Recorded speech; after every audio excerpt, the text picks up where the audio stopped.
Good morning all my dear students. So last lecture में हम लोगों ने क्या किया था, ये सारे के सारे मैंने बोला था आपको कि भाई ये सारे के सारे पढ़ाऊंगा इस वाले लेक्चर में।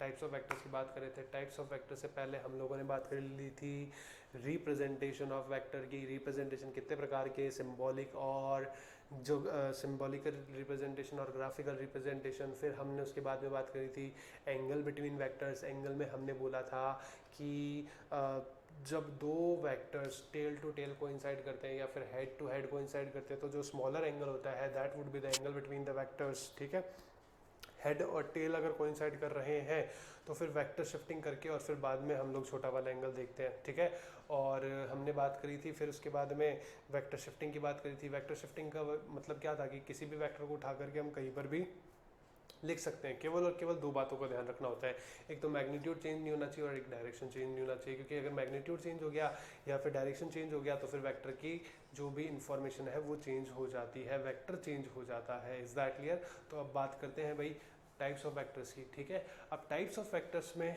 देखो ये पूरी की पूरी लिस्ट है आपके पास। ठीक है, 1 2 3 4 5 6 7 8 9 14 तक है। ठीक है, अब मैं क्या करता हूँ, फर्स्ट से नहीं लूँगा। ठीक है, मैं रिवर्स ऑर्डर में सिखाऊंगा। क्यों? क्योंकि 8 9 10 11 12 13 एंड 14 सिर्फ और सिर्फ छोटी छोटी सी डेफिनेशंस है याद रखने वाली। इनसे कभी क्वेश्चन नहीं पूछा जाएगा, कुछ भी नहीं होगा, बस केवल पता होना चाहिए, अपन को मन में पता होना चाहिए कि ये वाली चीज़ें होती है। Is that clear? जैसे सबसे पहले बात करते हैं कोप्लानर वेक्टर्स की। किसकी बात करते हैं भाई? सबसे पहले कोप्लानर वेक्टर्स की बात करते हैं। अच्छा जी, कोप्लानर वेक्टर्स की नाम से ही समझ में आ रहा है प्लेनर। ठीक है, मतलब एक प्लेन में रहने वाले। जैसे मान लो सपोज दैट मैंने बोला ए वेक्टर, ठीक है, मैंने बोला बी वेक्टर, मैंने बोला सी वेक्टर, मैंने बोल दिया डी वेक्टर। ठीक है, तो सारे के सारे क्या है, एक ही प्लेन में है। मतलब सबके सब वेक्टर्स एक प्लेन जो कि बोर्ड है अपना, ठीक है, इसी बोर्ड वाले प्लेन के अंदर में है। तो इसी एक प्लेन के अंदर में है तो इनको क्या बोलेंगे? इनको बोलेंगे हम कोप्लेनर वेक्टर्स। क्या बोलेंगे भाई? कोप्लेनर वेक्टर्स हम इसको बोलेंगे। ठीक है, अब मेरी बात सुनो भाई ध्यान से, बात को आराम से सुनना। ठीक है, कोप्लेनर वेक्टर्स मतलब जितने भी वेक्टर हैं अगर एक ही सेम प्लेन में सिचुएटेड है then they are called coplanar vectors. ठीक है, बिल्कुल सिंपल सी। अब आप बोलोगे डेफिनेशन में कुछ नहीं है। If two or more than two vectors are situated in the same plane then they are coplanar vectors of each other. Is that clear? That's so simple. ये कोप्लेनर हो गया। कोलीनियर वेक्टर्स, कोलीनियर वेक्टर मतलब क्या? एक vector A vector इस तरह से है, ठीक है, और बी वेक्टर भी भाई इसी के ऊपर यहाँ पे है बी वेक्टर, या फिर ए वेक्टर इस तरह से है और बी वेक्टर इस तरह से है। Is that clear? या फिर मान लो, चलो ये तो पैरेलल वेक्टर में आ जाएगा। देखो सुनो ध्यान से बात, कोप्लेनर वेक्टर्स, कोलिनियर वेक्टर्स की बात करें, ये एक सेम डायरेक्शन में हो गए, ठीक है, इस तरह से या फिर इस तरह से हो गया। ठीक है, या फिर यूँ समझ लो ये वाला वेक्टर और ये वाला वेक्टर हो गया, या फिर यूँ समझ लो ये वाला वेक्टर और ये वाला वेक्टर हो गया। Is that clear? तो मतलब ये बी वेक्टर है, ये ए वेक्टर है, ये ए वेक्टर है, ये बी वेक्टर है, ये ए वेक्टर है और ये बी वेक्टर है। ठीक है, या फिर ये वाला और इस दोनों तरफ ऐसे ही ऐसे हो गया। ठीक है, तो ये भी ए वेक्टर है और ये बी वेक्टर है।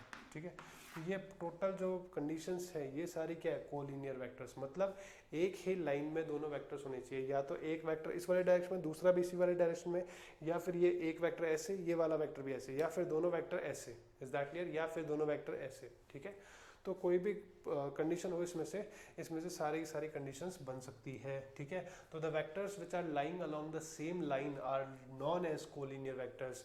आप आराम से इस वाले जो जो भी मैं बातें बोल रहा हूँ उसको आराम से नोट डाउन भी कर सकते हो। ठीक है, और नोट डाउन करते जाना। कोलिनियर वेक्टर्स मतलब those vectors which are lying along the same line are known as collinear vectors. ठीक है, डायग्राम आप ये वाले बना सकते हो आराम से, कोई दिक्कत वाली बात नहीं है। ठीक है, तो ये वाली चीज़ है भाई। ठीक है, आगे की बात करते हैं भाई। दो वेक्टर्स क्लियर हो गए है ना। अब बात करते हैं ये वाली चीज़ क्लियर, ये वाली चीज़ क्लियर। को टर्मिनस वेक्टर और को इनिशियल वेक्टर। सबसे पहले को इनिशियल वेक्टर को समझो। अगर मान लो सपोज दैट ये एक पॉइंट है, यहाँ से एक वेक्टर ऐसे ड्रॉ हो रहा है, यहाँ से एक वेक्टर ऐसे ड्रॉ हो रहा है, यहाँ से एक वेक्टर ऐसे,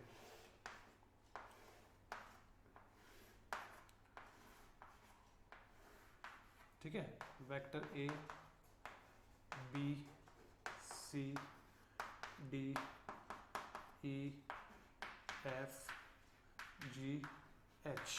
ठीक है, तो भाई अगर मैं बात करूं, क्या सारे के सारे वेक्टर्स जो हैं एक ही पॉइंट से स्टार्ट हो रहे हैं, क्या स्टार्टिंग पॉइंट सेम है?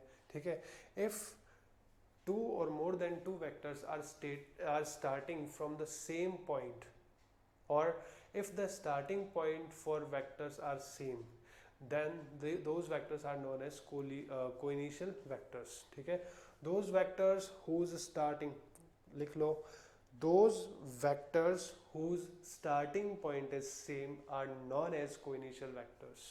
ठीक है, अब ऐसे ही कोटर्मिनस वेक्टर मतलब ये वाला यहाँ पे इस तरह से, यहाँ पे इस तरह से, यहाँ पे इस तरह से, यहाँ पे इस तरह से, इस तरह से, इस तरह से, इस तरह से, तो ये क्या सेम पॉइंट पे ही टर्मिनेट हो रहे हैं? If vectors are terminating at same vectors, if vectors are terminating at same point, then these vectors are known as coterminous vectors। या फिर यूँ बोल सकते हैं, the vectors whose terminating point is same, the vectors whose initial point is same is known as co-initial vectors। The vectors whose terminating मतलब खत्म होने वाला, terminating point is same are known as coterminous vectors। ठीक है, कोई दिक्कत वाली बात नहीं, कोई पूछने वाला नहीं है। को-इनिशियल एक ही पॉइंट से स्टार्ट होते हैं, कोटर्मिनस एक ही पॉइंट पे खत्म होते हैं, कोलिनियर एक ही लाइन के अलोंग होते हैं, कोप्लेनर एक ही प्लेन में सिचुएटेड होते हैं। Is that clear? तो एक ही मतलब सारे वेक्टर्स कुछ ना कुछ शेयर कर रहे हैं, इसलिए को नाम दिया गया है। Is that clear or not? ठीक है, मस्त पढ़ो, अच्छे से पढ़ो, बिंदास पढ़ो, कोई दिक्कत वाली बात नहीं, दिमाग में चमकना चाहिए, कॉन्सेप्ट चमकना चाहिए। Is that clear or not? ठीक है, so this is the thing, I think this thing is clear to all of you. ठीक है, अब बात करते हैं free and fixed vectors, free vector और फिक्स्ड वेक्टर। ठीक है, तो फ्री वेक्टर क्या होते हैं और फिक्स्ड वेक्टर क्या होते हैं? तो भाई सिंपल सी बात है, जिसका स्टार्टिंग पॉइंट फिक्स होता है, the vector whose starting point is fix is known as fixed vector। The vector whose starting point is not fixed is known as free vector। Is that clear? Fixed vector कौन? Position vector। Position vector कहाँ से start होता है? हमेशा origin से start होता है, तो वो हमेशा क्या होता है? फिक्स्ड वेक्टर होता है। ठीक है, वेलोसिटी वेक्टर, अगर if a car is moving with uniform velocity, ठीक है, तो कहीं पर भी अगर उसकी वेलोसिटी हमें मेजर करनी है तो वेलोसिटी वेक्टर कहीं से भी स्टार्ट हो सकता है। Is that clear? तो velocity vector is a free vector. Okay, position vector origin से कैसे स्टार्ट होता है, अभी अपन बात करेंगे, पोजीशन वेक्टर को बिल्कुल डीपली अच्छे से स्टडी करेंगे। ठीक है, तो ये वाली बात हो गई भाई। तो फ्री वेक्टर और fixed vector, the vector whose initial point or starting point is free are known as free vectors, and those vectors whose starting point is fixed are known as fixed vectors। ठीक है, simple सी बात, as the name suggests। ठीक है, parallel and anti parallel, obvious सी बात है भाई, parallel vectors ये लो जी, A vector and B vector, दोनों के बीच में एंगल थीटा बराबर कितना? 0 डिग्री। ठीक है, तो थीटा बराबर 0 है, तो ये क्या है? पैरेलल वेक्टर्स है। इनके मैग्नीट्यूड इक्वल भी हो सकते हैं और नहीं भी हो सकते हैं। Is that clear? तो ये वाली चीज़ है। अब ये वाला वेक्टर ए वेक्टर हो गया और ये वाला वेक्टर बी वेक्टर हो गया, तो ये क्या हो गया? Anti parallel vector. थीटा बराबर कितना हो गया? 180 डिग्री।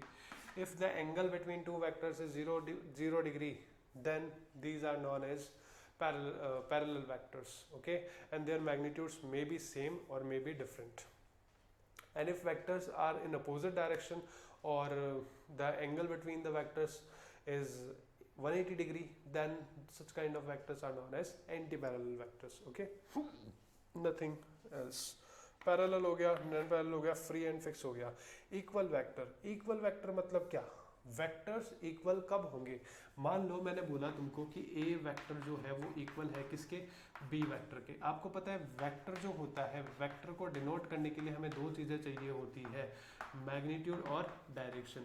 अगर मैग्नीट्यूड या डायरेक्शन में से कुछ भी बदल जाता है या फिर दोनों बदल जाते हैं तो फिर वेक्टर चेंज हो जाता है। इसका मतलब ये है कि अगर if mod of A equals to mod of B and cap of A equals to cap of B, then these vectors are known as equal vectors। That means what? अगर ग्राफिकल रिप्रेजेंटेशन में कहना चाहूँ तो अगर ये A vector है, ठीक है, और अगर ये B वेक्टर है तो दोनों की डायरेक्शन क्या है? दोनों की डायरेक्शन सेम है। ठीक है, और दोनों का मैग्नीट्यूड क्या है, सेम है, तो ये दोनों वेक्टर्स क्या होंगे, इक्वल वेक्टर्स होंगे। दैट्स व्हाई, ये वाली बात क्लियर है, मतलब if two vectors are said to be equal vectors then their magnitude and direction must have, then their magnitude must be equal and their direction must be same. Is that clear? If two vectors are known as equal vectors, then if देखो ऐसे लिख दो, if two vectors are equal vectors then their magnitude must be equal and their direction must be same. Okay, तो भाई कुल मिला के बात ये इक्वल वेक्टर भी हो गया। इक्वल वेक्टर मतलब direction same, magnitude same. Parallel vector मतलब एंगल दोनों के बीच में 0 डिग्री, एंटी पैरेलल मतलब एंगल दोनों के बीच में 180 डिग्री। फ्री मतलब जिसका स्टार्टिंग पॉइंट फ्री हो, फ्री वेक्टर, जिसका स्टार्टिंग पॉइंट फिक्स हो, फिक्स वेक्टर। कोइनिशियल जिसका वो वेक्टर्स जिनके स्टार्टिंग पॉइंट सेम होते हैं कोइनिशियल वेक्टर होते हैं। वो वेक्टर्स जिनके टर्मिनेटिंग पॉइंट, एंडिंग पॉइंट जो होते हैं वो सेम होते हैं, कोटर्मिनस वेक्टर्स होते हैं।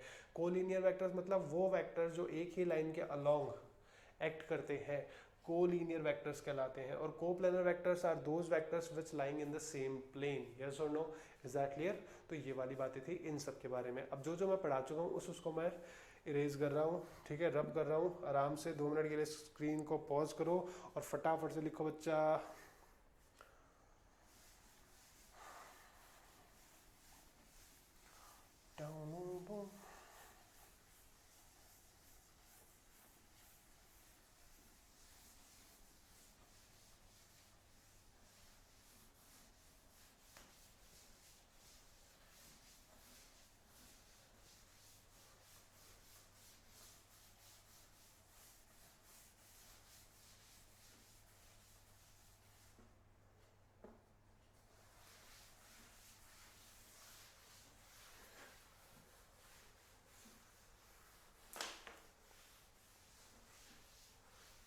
हाँ जी, ओके।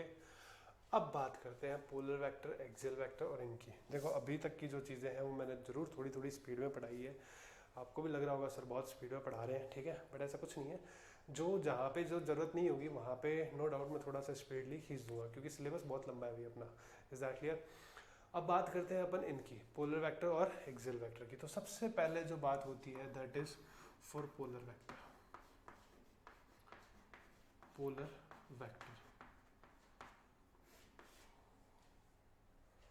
पोलर वेक्टर में 2 बातें ध्यान रखने वाली है। सिंपल सी कहानी है, कुछ नहीं है, नॉर्मल नॉर्मल सी चीज़ें। पोलर वेक्टर कौन से वेक्टर्स होते हैं? Those vectors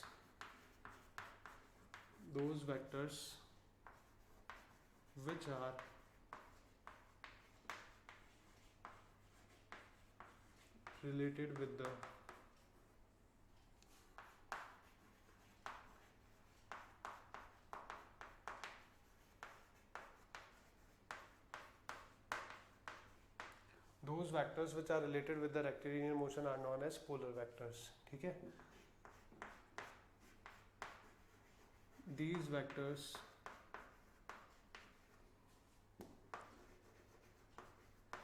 must have point of application और या इसको रहने दो, ठीक है। These vectors must have point of application, इसमें कोई दिक्कत वाली बात नहीं है, ठीक है। Third one example. अब भाई रेक्टिलिनियर मोशन मतलब मोशन इन 1D, ऑब्वियस सी बात है, ठीक है। तो रेक्टिलिनियर मोशन की बात करेंगे तो भाई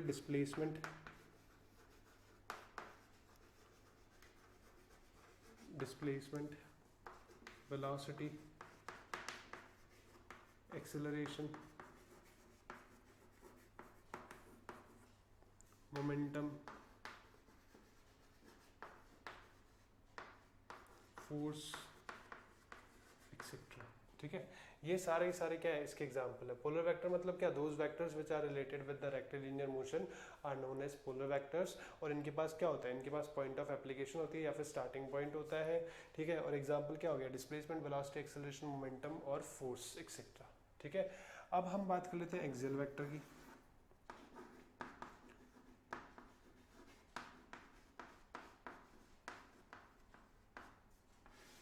हाँ जी, एक्सियल वेक्टर्स। तो भाई एक्सियल वेक्टर्स की बात करेंगे तो इसमें क्या होता है, दोज वेक्टर्स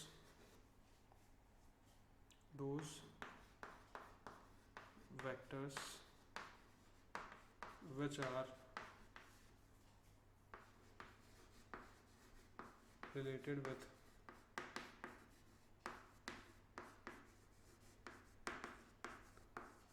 rotational motion, ठीक है। These vectors must have axis of rotation, is that clear? मतलब बात ये है कि पोलर वेक्टर वो वेक्टर्स होते हैं जो रेक्टिलिनियर मोशन से रिलेटेड होते हैं, ठीक है, और एक्सियल वेक्टर्स वो वेक्टर्स होते हैं जो रोटेशनल मोशन से रिलेटेड होते हैं। पोलर वेक्टर के पास में पॉइंट ऑफ एप्लीकेशन होता है और एक्सियल वेक्टर के पास में एक्सिस ऑफ रोटेशन होती है, क्योंकि ऑब्वियस सी बात है रोटेशनल मोशन होगा तो किसी ना किसी एक्सिस के अराउंड तो होगा ही, ठीक है। तो ये वाली चीज़ है। अब पोलर वेक्टर जो होते हैं उनके एग्जाम्पल क्या है, displacement, velocity, acceleration, momentum, force etcetera, ठीक है। तो एक्सियल वेक्टर में कुछ नहीं करना, इसके जितने भी एग्जाम्पल होते हैं उनके आगे एंगुलर लगा दो, ठीक है। तो भाई यहाँ पे एग्जाम्पल की बात करेंगे अपन, तो यहाँ पे एग्जाम्पल बराबर क्या आ जाएगा, first example angular displacement, angular displacement, ठीक है, then angular velocity, then angular acceleration, then angular momentum. But angular force नाम की चीज़ नहीं होती है, एंगुलर फोर्स को हम लोग बोल देते हैं टॉर्क, ठीक है। ये टॉर्क क्या होता है इसकी बात अपन बाद में करेंगे, इज दैट क्लियर? सो ये वाली चीज़ें हैं, पोलर वेक्टर और एक्सियल वेक्टर सिर्फ और सिर्फ डेफिनेशन थी, बट ये वाली चीज़ इंपॉर्टेंट है, पॉइंट ऑफ एप्लीकेशन और एक्सिस ऑफ रोटेशन, ठीक है। ये वाली चीज़ें याद रखना अच्छे से, बिल्कुल अच्छे से, ठीक है। तो ये दो चीज़ें जो है ये भी डेफिनेशन वाइज ही हो गई है, इससे पहले जितनी भी थी वो भी डेफिनेशन वाइज थी। अब ये वाली चीज़ें जो सारी है ये हमारे पास समझने वाली है, ठीक है।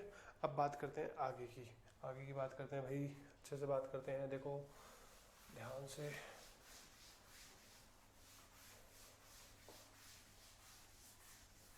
ये भाई साथ साथ में स्क्रीन पॉज करके लिखते जाना, अच्छे से नोट्स बनाते जाना, ताकि अकॉर्डिंग टू बोर्ड आपके पास बहुत ही अच्छी तरीके से ये बने, क्योंकि ये 12th क्लास में भी बहुत काम आने वाले हैं।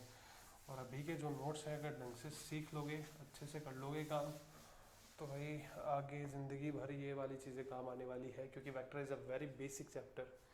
पोजीशन वेक्टर की बात करता हूँ भाई, ध्यान से देखना, पोजीशन वेक्टर को समझ लेना, क्योंकि पूरे मोशन में, पूरे 12th में सब जगह पोजीशन वेक्टर बहुत काम आएगा, ठीक है।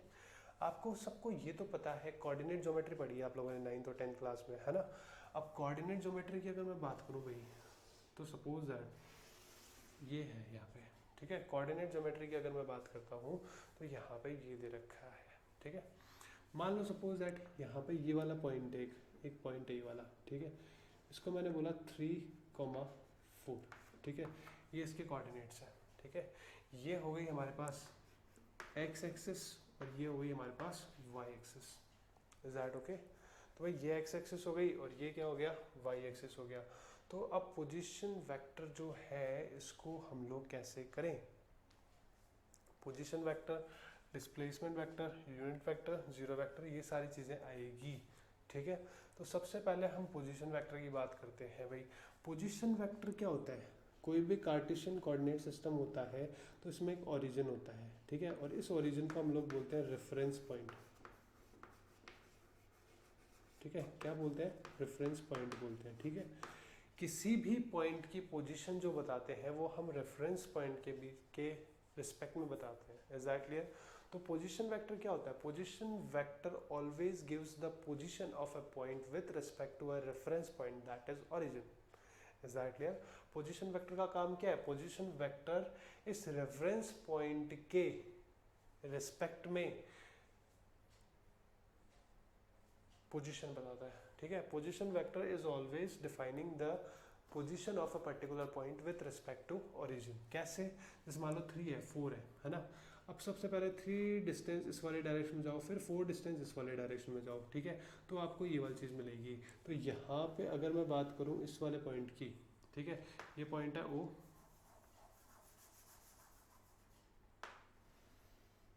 ये पॉइंट है O और ये पॉइंट है P, ठीक है। तो मैं यहाँ पे लिख सकता हूँ OP is a position vector. क्या बोल सकता हूँ? OP is a position vector, ठीक है। तो ये वाली बात हो गई भाई पोजीशन वेक्टर की, ठीक है। अभी और डीपली डिस्कस करेंगे, अभी इतना सा हुआ नहीं है, पर पहले थोड़ा थोड़ा सबको डिस्कस करेंगे और फिर बाद में आराम से अच्छे से डिस्कस करेंगे इसको। तो भाई सबसे पहले पोजीशन वेक्टर, यहाँ पे OP वेक्टर क्या हो गया? पोजीशन वेक्टर हो गया, ठीक है। अब मान लो मैंने सपोज दैट मैंने यहाँ पे ये वाला पॉइंट Q और बना दिया, ठीक है, और Q के कोऑर्डिनेट्स मैंने कर दिए 4,2। Is that clear? Q के कोऑर्डिनेट्स मैंने कर दिए 4, तो ओरिजिन के रिस्पेक्ट में कौन बता रहा है? OQ। तो क्या मैं बोल सकता हूँ OQ is a position vector, position vector of Q, ठीक है, position vector of P। Is that clear? तो ये वाली चीज़ है, P का पोजीशन वेक्टर OP है और Q का पोजीशन वेक्टर कौन है? OQ है, ठीक है। अब एक बात बताओ मुझे ध्यान से, क्या यहाँ पे P और Q 2 पॉइंट्स है? Is that clear? What is displacement? आपने 9th क्लास में पढ़ा है what is displacement. Displacement means it is the shortest distance between 2 points, yes or no. तो इन दोनों के बीच की जो शॉर्टेस्ट डिस्टेंस है, क्या वो ये वाली है? Is that clear? अब एक बात बताओ, ये जो शॉर्टेस्ट डिस्टेंस है, ये या तो P से Q पर जाया जा सकता है, ठीक है। मतलब ऑब्वियस बात है OQ जो था, OQ तो इधर की तरफ ही रहेगा और OP इधर की तरफ ही रहेगा। वेक्टर है, पोजीशन वेक्टर, मैंने बोला ना वेक्टर, वेक्टर है तो कहाँ से कहाँ पे जा रहे थे? With respect to origin. Position vector क्या करता है? OP वेक्टर जो है ये पोजीशन वेक्टर है। पोजीशन वेक्टर मतलब किसके रिस्पेक्ट में? ओरिजिन के रिस्पेक्ट में। ओरिजिन से क्या P पॉइंट तक जाना है? ओरिजिन से P पॉइंट तक जाना है, तो ओरिजिन से P पॉइंट तक जाना है, तो मैंने ये वाली डायरेक्शन ली, ठीक है। OQ वेक्टर है, पोजीशन वेक्टर है Q का with respect to origin. Is that clear? मतलब ओरिजिन से कहाँ पे जाना है? Q तक जाना है, तो ओरिजिन से Q की डायरेक्शन मैंने ली। Is that clear?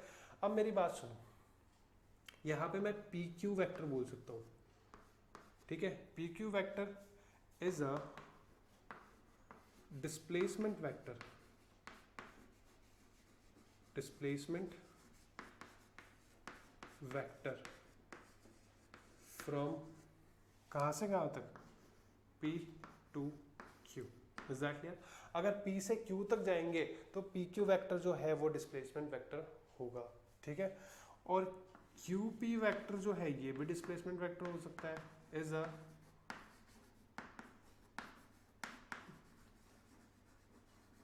Displacement vector from Q to P। Is that clear? QP is a displacement vector, PQ is a displacement vector, कोई दिक्कत वाली बात नहीं है, ठीक है। क्यों? क्योंकि डिस्प्लेसमेंट क्या होती है? Displacement is the shortest distance between 2 points. Displacement is the shortest distance between 2 points. Is that clear? तो PQ भी डिस्प्लेसमेंट वेक्टर हो सकता है और QP भी डिस्प्लेसमेंट वेक्टर हो सकता है, इसमें कोई दिक्कत वाली बात नहीं है। तो ये आपके पोजीशन वेक्टर, पोजीशन वेक्टर क्या करता है? किसी भी पॉइंट की ओरिजिन के रिस्पेक्ट में पोजीशन बताता है, और डिस्प्लेसमेंट वेक्टर क्या करता है? डिस्प्लेसमेंट वेक्टर किन्हीं भी 2 पॉइंट्स के बीच की शॉर्टेस्ट डिस्टेंस को डिनोट करता है, ठीक है। बट सिंस वेक्टर है, वेक्टर के पास डायरेक्शन है, तो या तो P से Q पे आएगा या फिर Q से P पर आएगा। तो P से Q पर आएगा तो PQ is a displacement vector, Q से P पे आएगा तो QP is a displacement vector. Is that clear? तो ये सारी बातें होती है ना। अब बात करते हैं यूनिट वेक्टर की। व्हाट इज यूनिट वेक्टर, ठीक है। तो भाई व्हाट इज यूनिट वेक्टर? तो सबसे पहले यूनिट वेक्टर जो है इसको समझते हैं, इन सारी बातों पे मैं वापस आऊँगा, don't worry, don't forget about it, ठीक है। तो यूनिट वेक्टर की बात करते हैं भाई। सबसे पहले ध्यान से देखो यूनिट वेक्टर। मान लो कोई भी वेक्टर है, if A vector is given, तो ए वेक्टर का रिप्रेजेंटेशन आपको पता है मॉड ऑफ ए होता है और ए कैप होता है। Is that clear? Mod of A और ए कैप होता है। यूनिट वेक्टर की खास बात, इसका यूनिट वेक्टर नाम क्यों पड़ा? क्योंकि इसका जो मैग्नीट्यूड होता है, its magnitude is always unity. Magnitude is unity, unity means 1, ठीक है। And it only represent direction, it only represents direction, ठीक है। ये सिर्फ और सिर्फ डायरेक्शन को रिप्रेजेंट करता है। ये दो बातें यूनिट वेक्टर के लिए काम की है। अब यूनिट वेक्टर को निकालना भी पड़ता है भाई, आपको कोई भी वेक्टर दे रखा है तो आप उसका यूनिट वेक्टर कैसे निकालोगे, ठीक है। तो यहाँ पे यूनिट वेक्टर जो है वो कैसे निकालते हैं, ये वाली जो कैप है इस वाली कैप को बोलते हैं हम लोग, ये डायरेक्शन को रिप्रेजेंट करती है। और आपको पता है यूनिट वेक्टर भी क्या करता है, सिर्फ और सिर्फ डायरेक्शन को रिप्रेजेंट करता है। इसका मतलब A cap is a unit vector. इसको मैं क्या बोल सकता हूँ, इसको मैं यूनिट वेक्टर बोल सकता हूँ। मतलब अगर मुझे किसी भी वेक्टर का यूनिट वेक्टर निकालना हो तो क्या मैं उसकी डायरेक्शन निकाल लूँ, और डायरेक्शन कैसे आएगी, डायरेक्शन के लिए क्या मैं A cap is equals to vector A upon mod of A कर सकता हूँ क्या, हाँ या ना, is that clear, vector A upon mod of A कर सकता हूँ, इज दैट क्लियर। तो this is the unit vector, this is how we can calculate the unit vector. चलो जी, बहुत अच्छी बात है, इस तरह से हम लोग यूनिट वेक्टर को कैलकुलेट कर लेते हैं, ठीक है। अब आगे की बात करते हैं, आगे की क्या बात करते हैं भाई, मैग्नीट्यूड यूनिटी है, सिर्फ और सिर्फ डायरेक्शन को रिप्रेजेंट करेगा, इस तरह से लिख सकते हैं। एक कैप को यूनिट वेक्टर बोल देते हैं, एक कैप को हम इस तरह से लिख सकते हैं, ठीक है। अब देखो, एक होती है I cap, I cap is the unit vector along x axis, मतलब x एक्सिस को रिप्रेजेंट करने के लिए आई कैप को हमने यूनिट वेक्टर बना रखा है, ठीक है। जे कैप, ये सारी की सारी हम मानते हैं, है ना, unit vector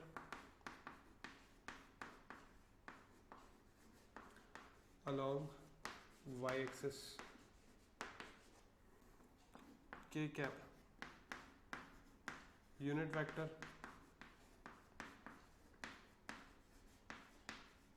along z axis, is that clear, unit vector along z axis। बात समझ में आई, तो ये वाली चीज़ थी भाई, ठीक है। तो दैट्स ऑल फॉर टुडे, बाकी की बातें हम नेक्स्ट क्लास में करने वाले हैं। नेक्स्ट क्लास में सुन लेना क्या करेंगे, इसी चीज़ को और आगे कंटिन्यू करेंगे, फिर बाद में इन सब चीज़ों को मैं रिलेट कर दूंगा, ठीक है, और फिर बाद में एक बार वापस समझाऊंगा, तो सारे के सारे कॉन्सेप्ट्स जो है वो एकदम क्रिस्टल क्लियर हो जाएंगे और एक दूसरे के साथ में जुड़ जाएंगे। ओके, तब तक के लिए thank you very much, have a nice day. Okay.